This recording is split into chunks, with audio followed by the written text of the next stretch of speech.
விழுப்புரம் மாவட்ட ஆட்சியர் அலுவலக கூட்டரங்கில் நடைபெற்ற ஆய்வுக் கூட்டம்.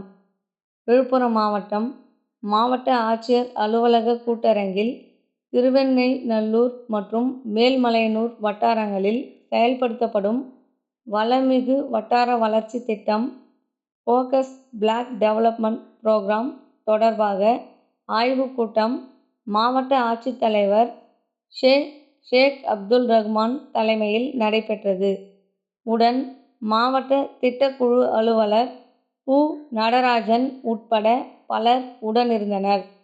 அதனைத் தொடர்ந்து திருவெண்ணெய்நல்லூர் ஊராட்சி ஒன்றியத்திற்குட்பட்ட இருவேல்பட்டு மேம்படுத்தப்பட்ட அரசு ஆரம்ப சுகாதார நிலையத்தின் செயல்பாடுகள் குறித்து மாவட்ட ஆட்சித்தலைவர் ஷேக் அப்துல் ரகுமான் நேரில் பார்வையிட்டு ஆய்வு செய்தார். உடன் வட்டார மருத்துவ அலுவலர் மா. ரு. காயத்ரி உட்பட பலர் உடனிருந்தனர். நிலவன் டிவி செய்திகளுக்காக விழுப்புரம் மாவட்ட செய்தியாளர் விஜய்.